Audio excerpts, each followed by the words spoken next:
Welcome back, everybody. I am here right after Furu Finance's stream on my own channel. Hope you're all enjoying your post-Christmas kind of middle.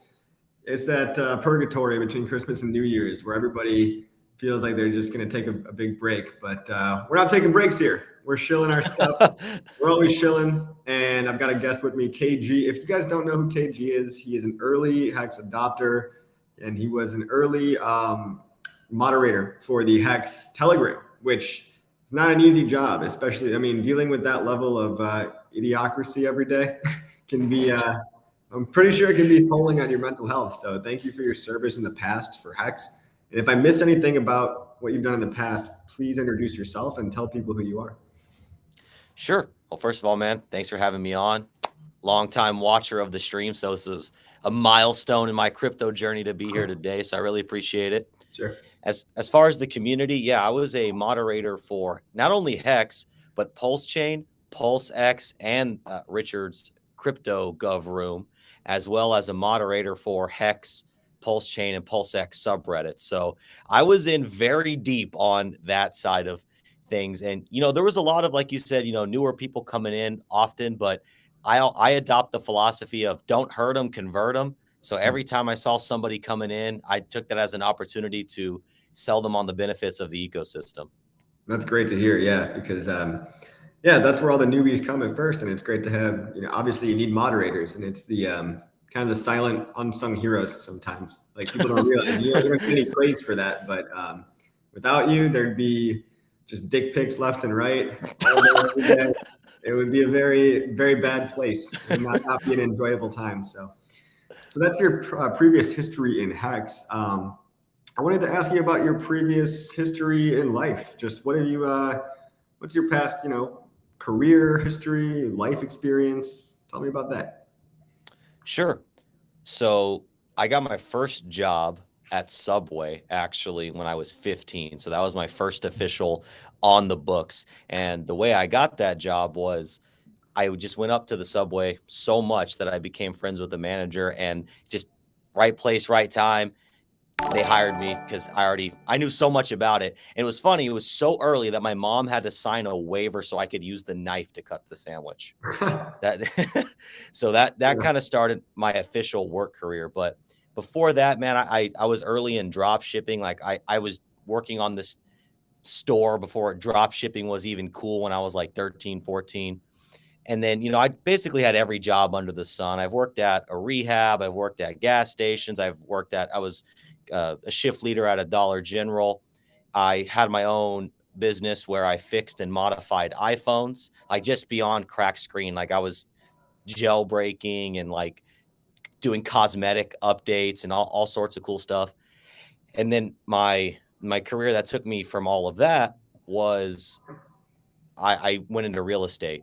And so I've run my own real estate business for about 6 years now. And I'm still a active licensed real estate agent in Texas. And so beyond that, it's real estate. My full-time career has transitioned into crypto. Beyond work, I'm a husband. I'm a father of 2 young children, both under the age of 5. So that's another full-time career in and of itself, parenthood. And yeah, it's kind of the work life. Cool, man. So, yeah. How do you feel? Like, how's your experience with the HEX ecosystem been so far? Hey, PW, thanks for subscribing. So far, you've been in HEX since what, day one? No, I can't wear the day one badge. What's a good thing? Because people that on day one actually got a bad deal. So that's true. I heard day 2 was the better day. More like day 33 was the best day. But yeah, even day 2, you know, there's a big drop off. But anyway, so go ahead. Sure. So I have been in HEX for about 2 years now. My first HEX buy was between 2 and 3 cents, but on the way up, not this 2 or 3 cents. So that's to kind of date myself there. But I have been very involved in the ecosystem, you know, pre-PulseChain sacrifice. So that's how long I've been around here. Cool. So how do you feel about the whole prices? I mean, you basically got in at the exact same prices that we're at today. So you rode it all the way up and all the way back down to square one. I'm assuming you staked, so hopefully you have some interest to show for it. But what's the emotional roller coaster been like for you? Well, in some ways it kind of sucks, because Oh, it sucks. Yeah, it sucks. I would have loved to, look, I love Hex, and maybe this is taboo saying this, but I would have loved to have taken some profits at 50 cents. I did not. And so, to see me back at my starting point today, because I didn't just stop buying at 2 cents the first time. I also bought on the way up. So my DCA is higher than 2 or 3 cents. So wish I would have taken some profits to maybe I'd lowered that DCA a little bit, but overall, I'm in it for the long haul. So I'm not concerned about this one pullback that we're experiencing right now. Cool, cool. So, can I ask, were you a moderator before you decided to buy Hex, or did you become a moderator after you actually made your first purchase? After. So I was in the ecosystem for maybe, I don't know, 3 or 4 months or something at that time. So I just literally dove in. It was just absorbing as much possible information as I could. And at that time, there was a 24/7, 365 voice chat in the PulseChain Telegram room. So I got addicted to that. And I was in there just like guys like Walrus and Toby Wan Hexobi and Crypto Mando. They were just in there all the time. And any question I had, they had the answer. They had the answer. So they were just helping me level up. Cool. Yeah, I think those voice chat days will come back once more. Once we actually launch PulseChain, I'm sure it'll be a much more thriving Telegram chat again. But these are the lows, man. These are the lows. So this is the bear market. Welcome. I'm assuming, is this your first crypto bear? In this deep, yes. Not first in life, but first in this deep, yes. Yes. Okay. So yeah. The first one's to learn, the second one's to capitalize on, right? And so, speaking of capitalizing, so you've got a wallet. Sure. What's that like? That is, so when I said I went from real estate to full-time crypto, that's why. The wallet is mine and my partner. His name is Don. If you see him out there, he's actually my father. So father-son duo. The wallet is our full-time career. We don't do anything else. I actually stepped away from real estate to focus on the wallet full-time. It is that consuming, but it is a labor of love. And man, we're doing really cool things, not only for crypto, but especially for PulseChain. And I can dive as deep into that as you want to go. Sure. Yeah. So, I mean, you definitely have a wide variety of previous experience, but not necessarily in tech, right? So not development per se. Who's handling the development of the whole thing? So in tech, I've always been a tech guy, but actually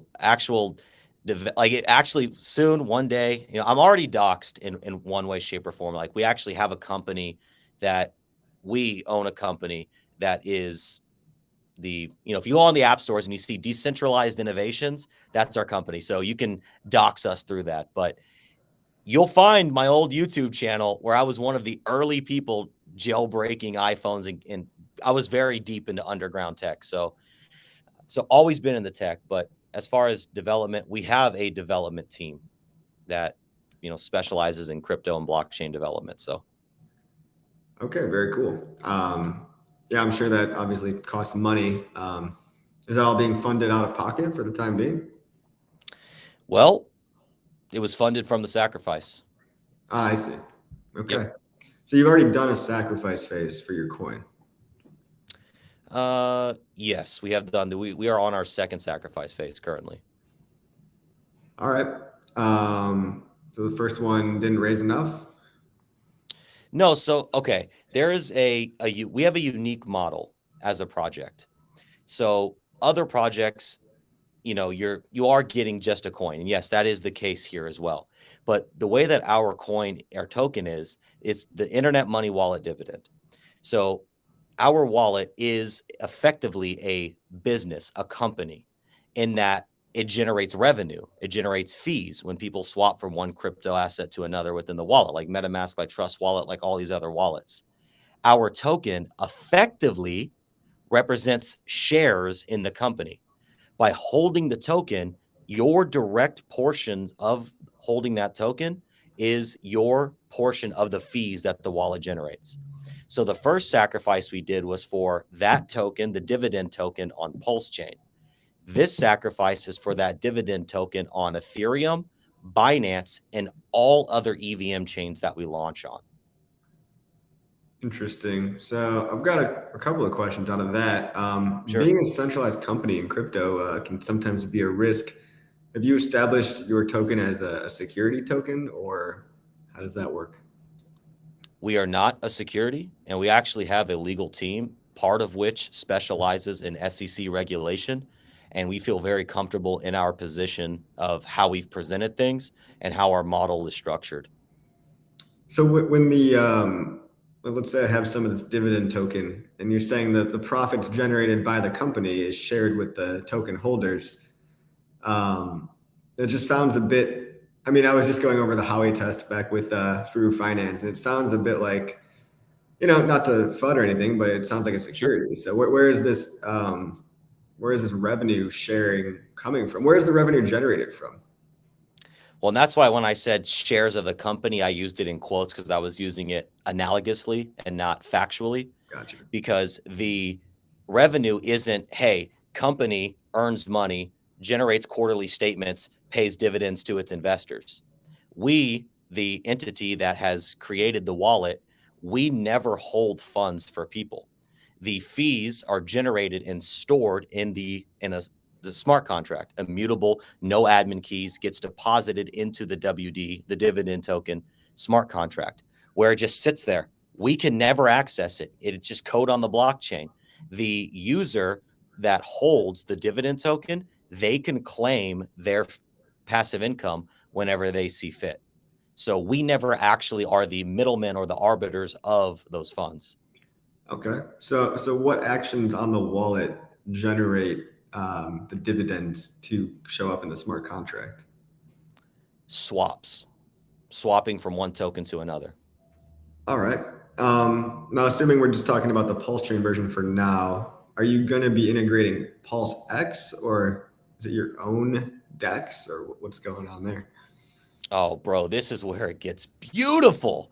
We have already built out. So if you download the wallet, you're natively connected to PulseChain. It's already loaded in there. If you swap on PulseChain right now, we built out on top of PulseX. So it's already natively integrated into the wallet. Okay, so you're using PulseX, the existing platform. Mm-hmm. And whenever a swap is generated from within the wallet, that's what creates new dividend tokens? Nope. So this is another beautiful thing about the dividend tokens.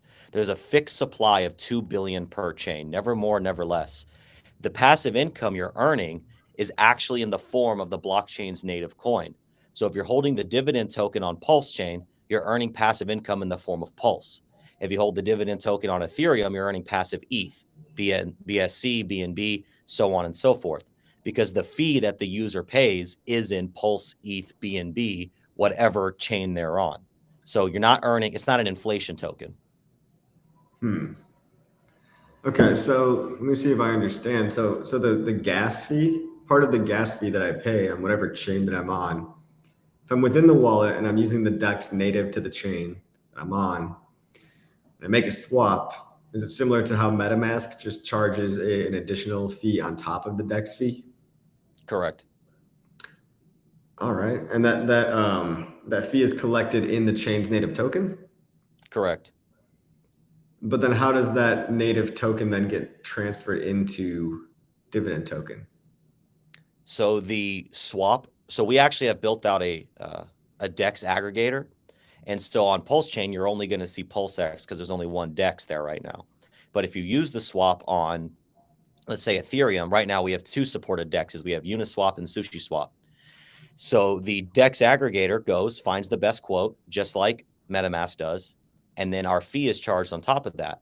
That fee then gets sent from the DEX aggregator contract to the WD contract, the dividend contract. So it happens all automatically as a part of the trade. We don't have to execute anything from the internal or centralized standpoint. Okay. Now, couldn't the platform token like Ethereum or whatever is scraped off the top of the transaction fee, couldn't that be used as a dividend back to users instead of a new token? No, that's how it is. Yeah. So that's why I was using the shares of the company analogy, because we only have, for all intents and purposes, 2 billion shares. That's it. Never going to be more per chain. There's only 2 billion. So if I have 10% of the dividend token, I earn 10% of the pulse, 10% of the ETH, 10% of the I BNB get it. that the Okay. wallet generates. That just clicked Yep. for me. Thanks. Yeah. So Yep. you are getting the platform token. So Yes. sort of like in these other protocols where, you buy the token, you lock it up, you get, I mean, it's a standard model kind of for things like liquid loans, things like fiat. It's just a revenue sharing token by buying it, staking it, and then you get a percentage relative to how much you have as a proportion. You get a percentage of fees in the form of PLS, ETH, BNB, whatever that may be. So that's But not it's that's even not bad. but it's even 1 degree cooler, in my opinion, than the other tokens you described. I love my fellow projects, but I think we have one element that's a little cooler. You don't have to stake it. You don't have to delegate it. You don't have to lock it up at all. It is completely liquid 100% of the time. Okay. I mean, yeah, that's one less step, I suppose. How does that work? Is that just all within the smart contract? Yeah. So once the dividends, or we call it, I guess, the pulse, the ETH, the BNB, right? The dividends, once they hit the smart contract knows, okay, this address holds X% of the supply. And so then it credits that and retains those rewards in the smart contract until you claim it. So we even came up with crazy edge cases. Like, what if somebody goes to jail for 30 years? Well, that's fine. That pulse is still going to be sitting in the smart contract as the moment they get out, they can claim their pulse. So there's not even a time constraint on the back end. So it all just accrues, and it's based on whenever they click the claim button. They're just entitled to that proportion of however many fees they earned for however long they held. Correct. Yep. Well, I guess that makes it easier. One less point of friction. People don't have to worry about staking it, just holding it in their wallet. And so let me just try to understand. I really haven't done too much research into the wallet. Now, I do have the demo, and I like that you have a demo. Seems good. I just did the basic setup. And if you guys want, I think is it public, the demo? Oh, yeah. Public beta on Android, iOS, and Chrome right now. And where can people go to find the beta? internetmoney.io. And if you click download the wallet, it's going to give you a drop-down menu, and you can select which platform you're on. Okay.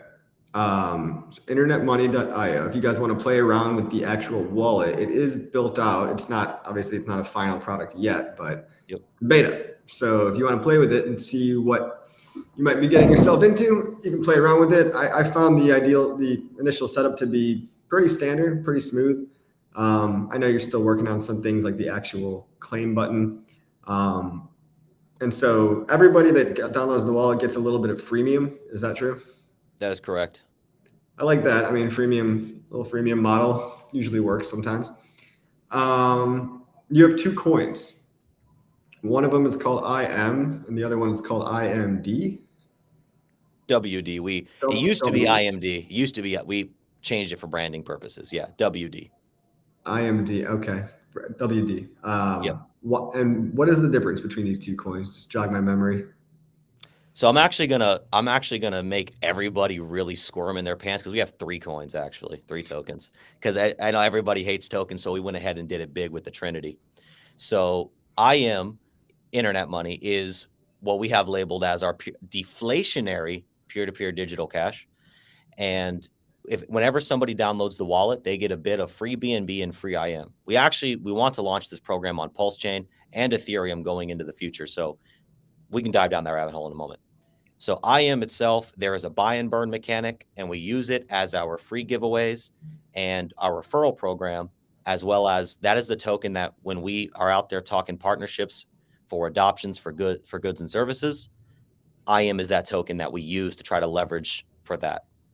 So we are building that as our spending token, our moving token. Let's get people transacting with this token.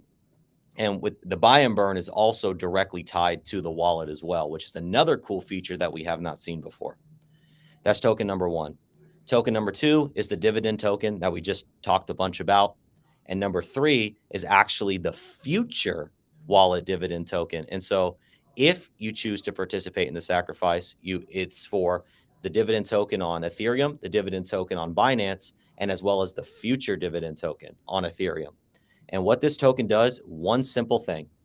You hold it on Ethereum, and as we launch the dividend token on future chains, you get a 1-to-1 airdrop of the dividend token on the new chain.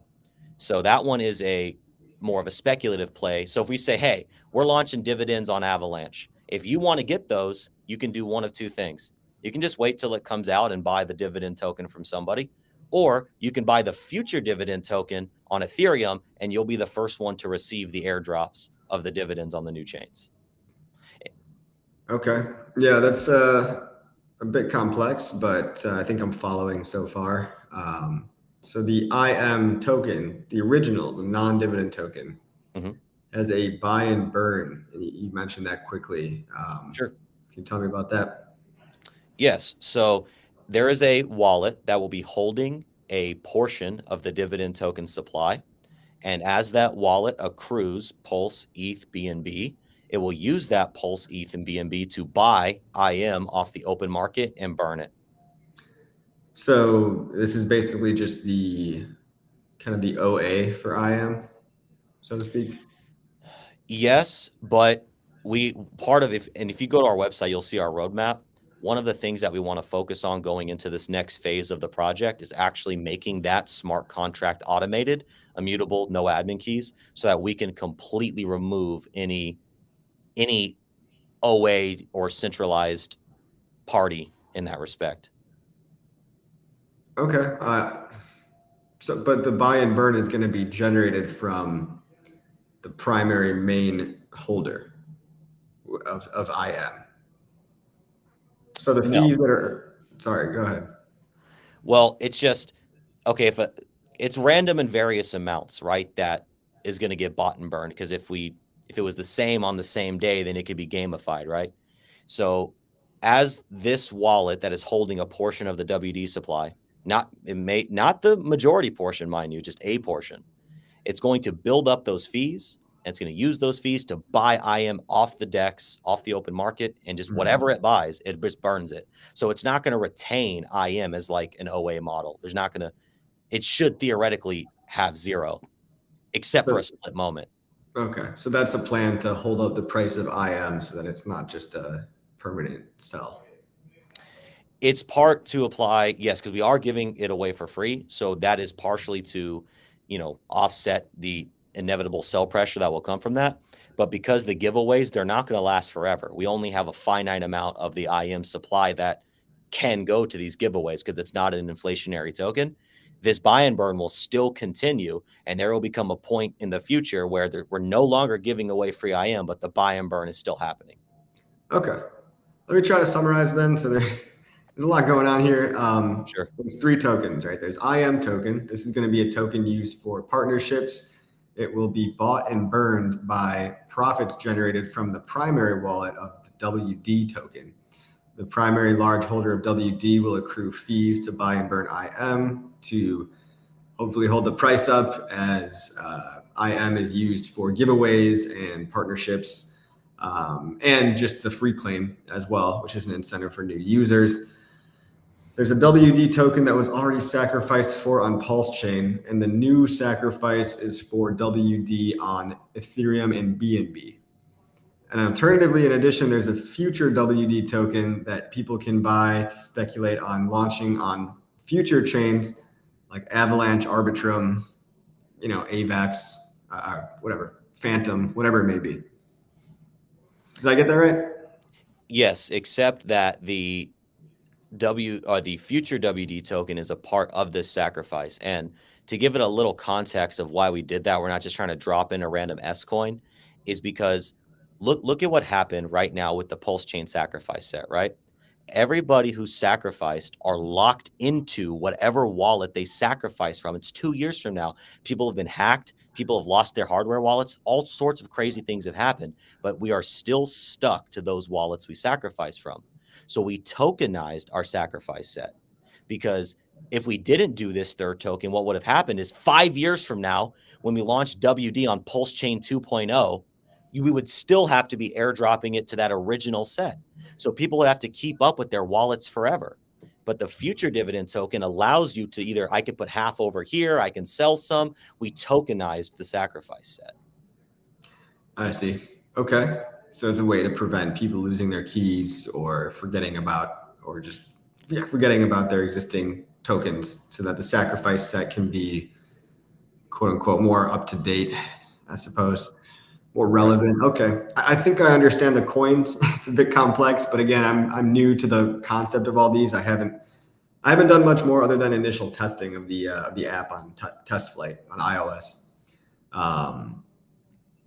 So passive income generators with these WDs, these are going to earn transaction fees, which are generated from swapping within the wallet using the primary DEX. I'm assuming Uniswap on Ethereum, PulseX on PulseChain, and whatever DEX is the primary top DEX on every respective chain, Pancake Swap and so forth, right? Well, not even the primary DEX. So like I said, we have a DEX aggregator.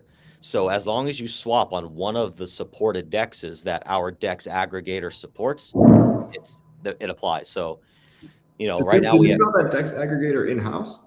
We did, yes. Interesting, cool. So kind of like a 1inch type of deal. Or what's a good Kyber swap might be a good example. Yeah, maybe. Well, but Kyber swap's kind of a DEX itself. I mean, look, like MetaMask, for example. MetaMask is the great example. Okay. But the one thing that MetaMask does differently, or that we do differently than MetaMask, is MetaMask picks you the best quote and you say, hey, that sounds great. But in our wallet, it actually shows up. We show you all the different quotes for the different DEXs. So you could say, hey, okay, if I swap on Uniswap, I might incur X% slippage, but I'll get X% more coins, or the DEX fees are less. We ultimately show you what the ultimate output is. So you get to decide, hey, what DEX am I swapping on? And we show you the metrics and you get to decide based on the parameters presented. Are you going to rank them like best to worst deal? That is one thing we want to implement going forward. Like for the newer user, maybe we'll put like a recommended or something like that on the top one. Yeah, that might be good. So people don't just get a bad deal, right? Yeah, right. Exactly. Cool. All right. I think I got my head around the tokens. Look, I'm very used to MetaMask, right? I love MetaMask. It's not a problem for me yet, right? I understand they do have mild censorship abilities, like for example, maybe censoring a coin out of the autofill recognized coins list or something like that. Infura could decide to censor things, in which case there's workarounds, right? So with MetaMask, there's workarounds. You could use you could point to other data feeds, not necessarily only Infura, but it's not obvious to everybody. I'm assuming your angle here with internet money, the wallet, is to always remain PulseChain friendly. And so, give people a little more peace of mind that none of the coins on PulseChain are going to be, censored, hidden, stuff like that. Is that fair to say? That's definitely a large part of it. Yes. All right. We are by the community for the community. But one thing too if you have more questions, I can pause that. No, go ahead. Yeah. So I totally understand, dude. I'm comfortable with MetaMask too. They are literally the guys who are out there chopping through the woods with the machete, right? Like they were the ones who paved the way for all of us to be able to do these things. Thing about MetaMask is, yes, and in the psyche of the crypto space, MetaMask is so ingrained. But to the outside world, outside of the 1% of human beings that interact with crypto, MetaMask means nothing. MetaMask is irrelevant. MetaMask has no place in their mind. So a large part of our business model is to network and outreach to no coiners and people who are not in the crypto space or who are not into the Ethereum model already. Because there's even a large portion of the crypto space that doesn't use MetaMask because they don't interact with Ethereum-based chains. Yeah, so, I mean, there's also plenty of competitor wallets. Obviously, they have much lower market share, but there's like Randy Pilarski likes to promote the Aurochs wallet. Apparently, that has like new and unique features. I mean, there's all kinds of different wallets out there. MetaMask is by far the largest one with the most support and most well recognized, I would say. If you're going to go searching for an Ethereum wallet on YouTube, I'm sure MetaMask will pop up first. But Sure. I do believe you when you say that you want this to be an onboarding tool to onboard new people. I mean, that's the whole goal of crypto. I think we can both agree on that part for sure. 100%. What are your plans to get this new wallet in the hands of people that aren't already in crypto? By making it easy and providing incentive. First of all, to the easy perspective, dude, we're internet money wallet. That's so much more relevant to human beings than MetaMask. One tells you what it is. The other one, it could, like Brissology said in chat, his friends think it's a Halloween costume. It has no relevance to the actual product whatsoever. Yeah. So everything we do, we try to make it accurate, relevant, and palatable. Yes, right here when we're diving into the tokenomics of all three tokens at the same time, it's like, oh, it's complicated, but that's not the value prop to the person that I approach on the street, right? We're here. And then on top of that, we also have financial incentives. Every person who downloads the wallet gets to claim free crypto. Right now, it's only BNB and IM, but that's a smart contract that we created and can be expanded to any number of tokens. There's a reality in which somebody downloads the wallet and is able to claim 20 different tokens: HEX, Hedron, Pulse Doge, Maxi, you name it. They could literally download it and get a grab bag of $100 to $200. That's not crazy moon boy thinking. That's actual. We invented the technology. It's there. Let's just implement. So that's already exists. And then we have a referral program. And I saw your tweet the other day and I commented on it because I am initially inclined. I see where you're coming from, but I believe the referral program, when done right and responsibly, can be beneficial to everybody involved.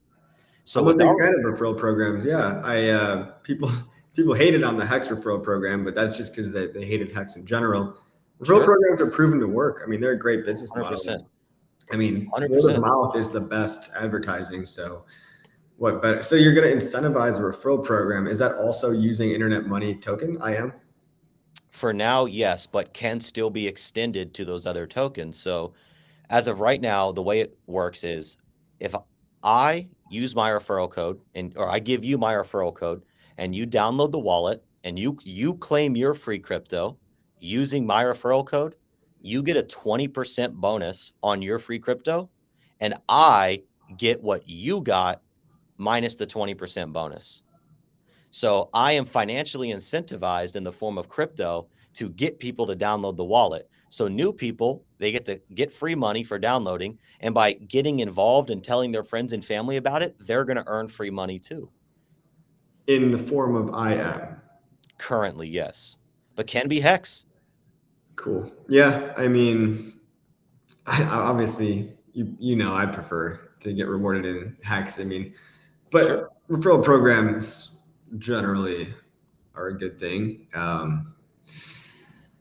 me try to think of where we're at here. I mean, one thing I don't like about crypto.com wallet or some other referral programs is that they limit you to how many people you can onboard. Is there going to be a limitation to how many people you can refer? No. And there's no financial, like if you go to crypto.com or Coinbase or whatever, you have to spend X amount of dollars to get the reward. That's not the case. The only metric or the only variable that you have to achieve in order to get your reward is they claim their free crypto too. That's it. You don't have, and no party has to spend $1. Interesting. Okay. But didn't you say that IM token had a finite supply? Exactly. So the program at some point they will run out of these IM tokens. Correct. So at some point the referral program will end because there will be no more IM left to give out. It'll end for IM, but it can easily be adopted to, again, like HEX. We could easily just insert HEX into referral program. We could easily insert 10 different tokens into the referral program. It'll just continue with different tokens. Sounds nice. I like the sound of a HEX referral program. Dude, imagine this is something we're talking about right now. Download the wallet, get free ETH and free HEX. So you could literally onboard somebody and teach them how to stake, even if it was only $1 or $5 or whatever. You could literally not all these crazy things. You could be in an elevator. Hey, let me show you how to stake real quick. Here, just download this wallet, get the free crypto, stake it up, you know? Yep. I mean, yeah, your tagline can be, get paid to join crypto, get paid to hold crypto. Exactly. In more crypto. Exactly. Yeah. I mean, exactly. Yeah, you guys could probably come up with some catchy taglines for that, I'm sure.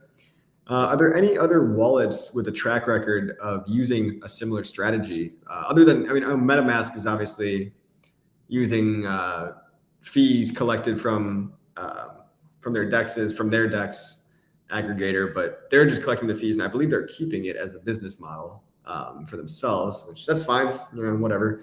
Are there any other wallets that you kind of base this model off of that have a precedent set? No. This is, if it's out there, we searched, we did not find. This is our invention. So yeah, this is the first time it's been done. Right. I certainly have not heard of anything like this. It's interesting. I'm not gonna lie, it's interesting. Nice. You can tell you're really passionate about it. I really do wish the best for you and the project. And a new wallet that's actually onboarding new users doesn't sound like a bad thing. Sounds like a net positive overall. The coin structure is a little confusing, but that's just because I'm relatively new to the whole thing, right? Sure. I haven't fully grasped that as a narrative, I guess you could say yet. What would you say is the overall goal of Internet Money Wallet? It is to onboard, educate, and provide utility and value to people of all levels in crypto.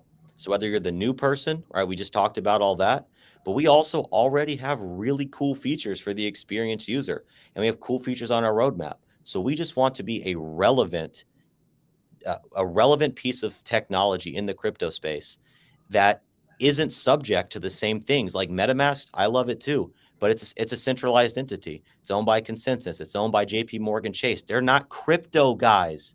They're big bank guys who want your data, who want everything about you. They don't care about the ethos of crypto insofar as how much more dollar bills can I stack in Chase Bank's vault. That's what they care about. Yeah, I think a lot of these old dudes as well, they look at things through the lens of such traditional vehicles, like a company and a profitability of a company. I mean, the new age, the new era of crypto we're ushering in is building a parallel financial system, and it's much more inclusive, community oriented. It's about providing a win-win for everybody, but not being so structured as to have to provide for shareholders, and not being bogged down by all the bureaucracy that a typical company has to go through. So yeah, these Mike Novogratz and people like this, they get crypto. They definitely understand it, but they are looking at it through the traditional lens, which I think it often stifles innovation to a degree. And it sounds like, you seem about my age. You're kind of in tune with what's happening now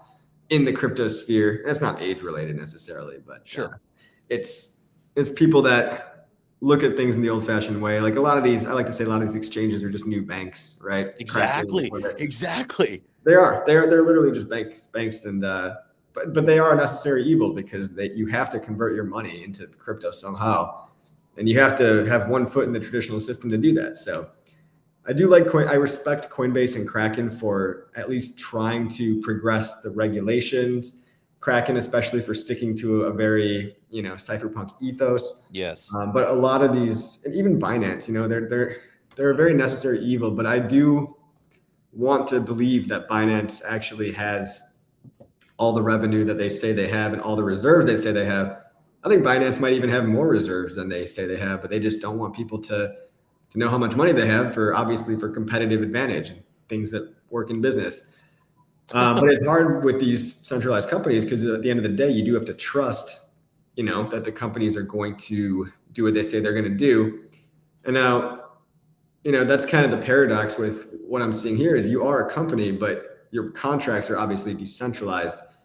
How do you reason, or how do you reconcile that gap for people that are skeptical about, well, you're a company, but you're offering these decentralized services? How can people feel like they are safe enough and decentralized enough to not be investing in a company that's at risk for all, corruption or even regulation scrutiny?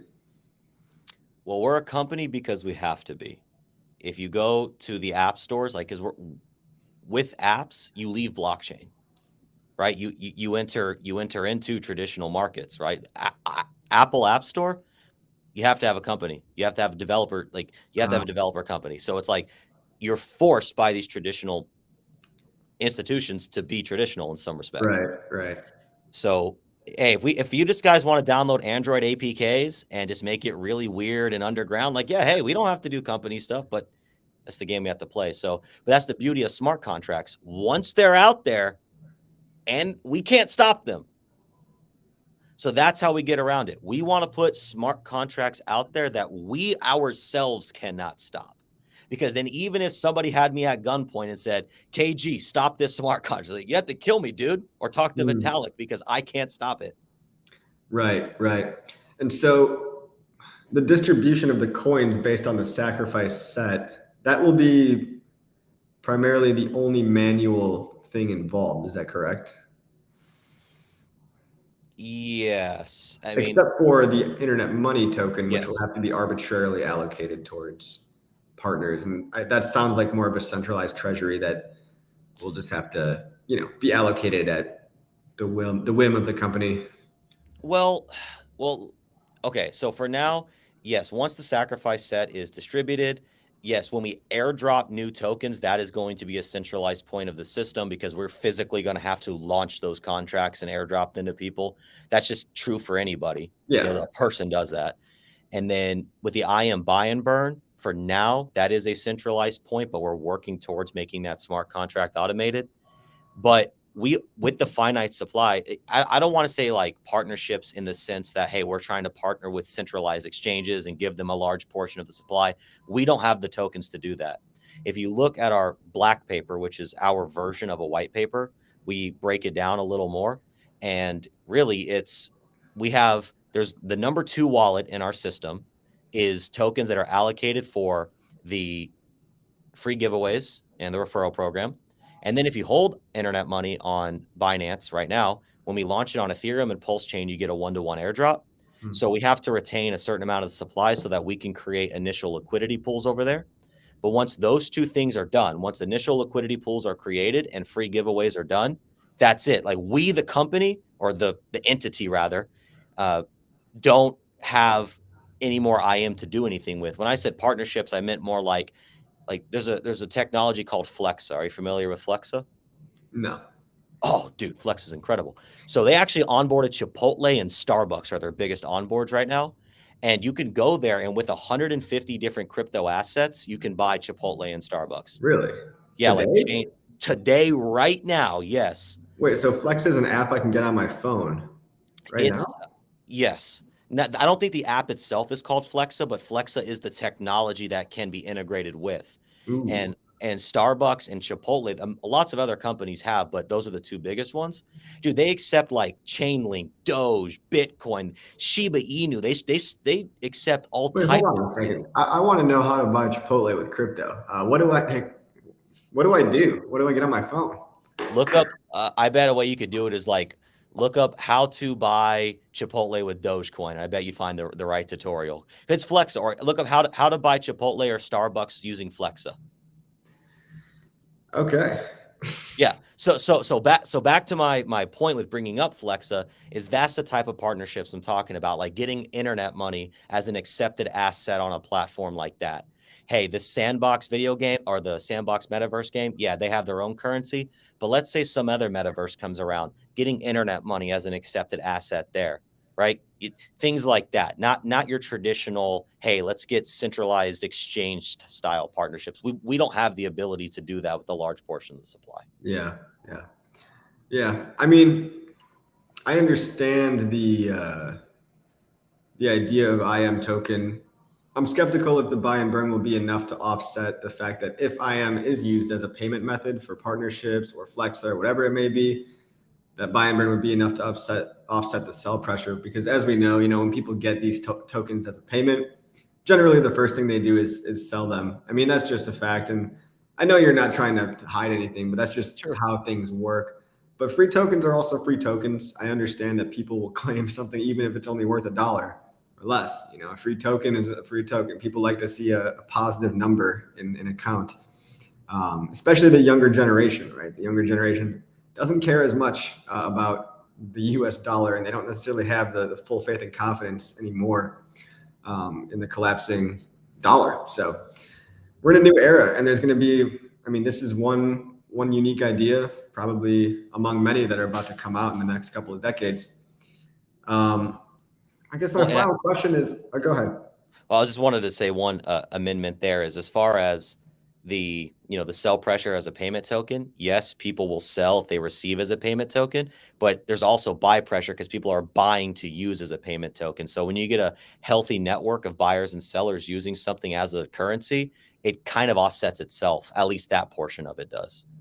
What's an example of some, scenario where you might see somebody buying the token to then pay somebody else? If, for example, it was one of only few accepted assets for any given platform, if there was like, hey, some merch store that, accepted US dollars or internet money, maybe they would use internet money. If like on Flexa, for example, yeah, there's 150 others, but we have a community in and of ourselves. So would our community buy it instead of Link to use as a payment token? Probably. So as we grow and as we increase the size and passion of our community, theoretically, it's completely theoretical. Everything I'm talking about could go to zero, right? Everybody should be skeptical of what I'm saying, what anybody in crypto says. Like, this could all fail. It's highly possible. Yeah. But I don't believe it will, because I believe in the reality that if I see something in my mind, I can hold it in my hand. And I see in my mind a very robust future. That's great. My final question, I guess, is that this is where we left off on our last stream. Yep. Richard Heart is making a wallet that's probably going to be hard to compete with. Sure. What are your thoughts about the Richard Heart wallet? And although we don't know anything about it yet, how do you foresee that unfolding? And how do you see internet money standing side by side with the Richard Heart wallet? It's actually my favorite question to answer. I'm glad you asked. Yep. So, yes, within the niche of the PulseChain community, Richard may serve as a competitor. That's would be illogical to say that that wouldn't be the case. But there are a few things that I believe that we have that, regardless of what Richard does, because like you said, nobody knows what he's building. So we're comparing a real product that exists in your hands today to some just endless reality in the multiverse, right? Yeah. So it's like, of course, the unicorn is better than the horse that's right in front of you, of course.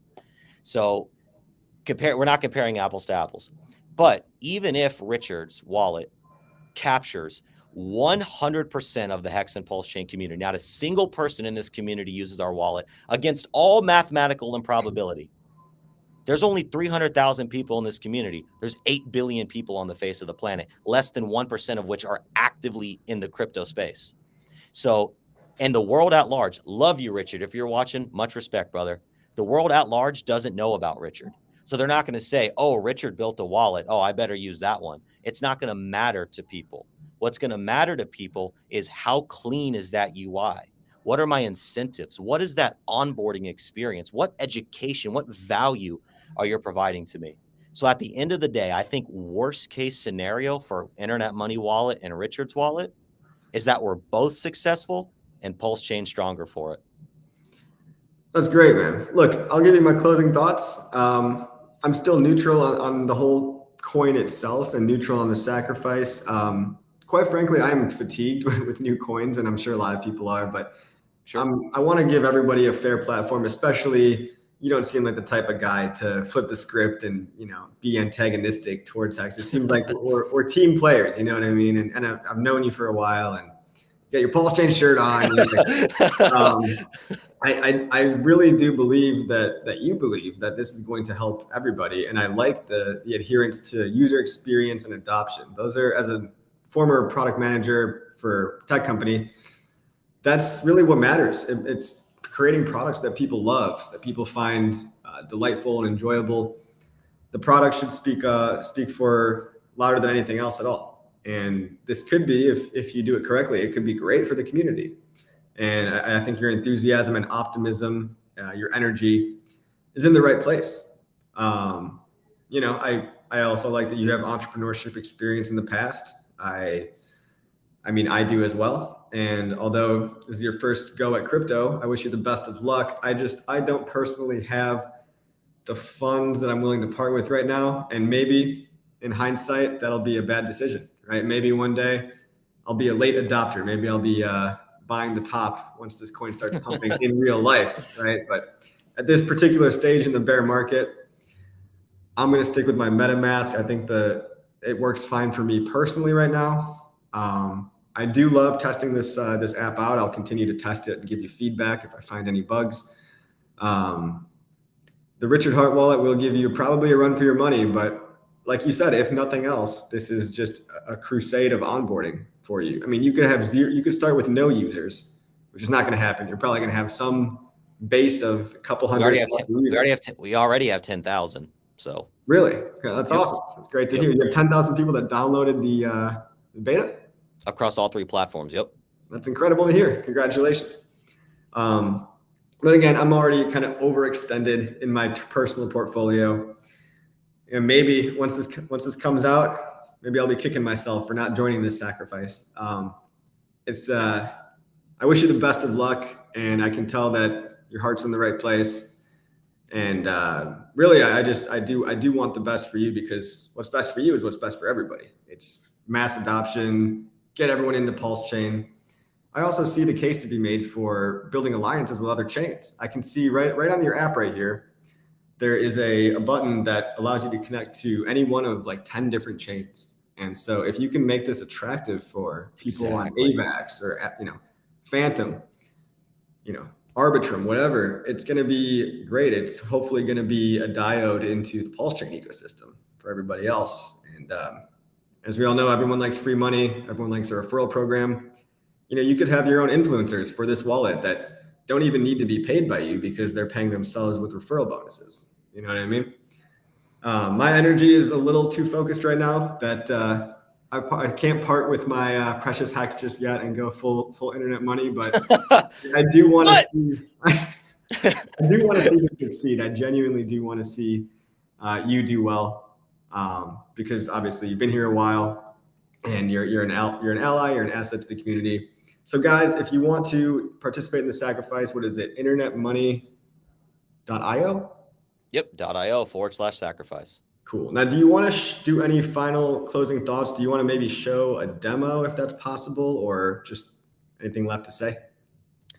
Well, I guess in closing thoughts, and I'm happy to show a demo, but to your point about building alliances with other chains, that's so true, because I just experienced this with like some other small chains. I don't want to be accused of shilling other chains, so I'm not going to say their names, but I was in their community, and literally it clicked in an interview. I was like, oh my gosh, I have a value proposition for you guys. Why? Because if we bring your chain as a native chain in our wallet and we launch our dividend token on your chain, you get to tell your people, download the Internet Money wallet, earn passive income in the form of your chain's native coin.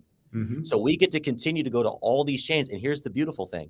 When PulseChain mainnet is here, when you download the Internet Money wallet, it's going to be natively connected to PulseChain, just like MetaMask is Ethereum. So even if people don't care about PulseChain, they're going to be forced to see it, forced to touch it, and forced to switch off with it. So they're going to see it 3 times. They're going to touch it 3 times. So seed planted. So we're going to start bridging this gap. And as far as, you not participating in the sacrifice, no hard feelings. You've worked very hard to build your community, and I appreciate you even giving me the opportunity to come here, talk to your community, make a video with me, just giving us a voice. Yeah. And that's all the support we need. And I appreciate you being willing to do that. That's awesome, KG. I wish you the best of luck, bro. Anything left to say, or should we close out?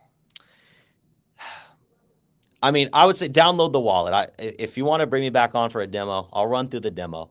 But I'd say download the wallet, internetmoney.io. You can download it on Android, iOS, and Chrome. Very soon, we're coming out with the new build that we've been working on for about a month now. So we're going to have a lot of bug fixes, some UI enhancements, a couple new features. We're still building. We're building every single day. internetmoney.io. Appreciate you, Crypto Coffee, and appreciate everybody for watching. internetmoney.io. Wish you the best, dude. I'll talk to you later.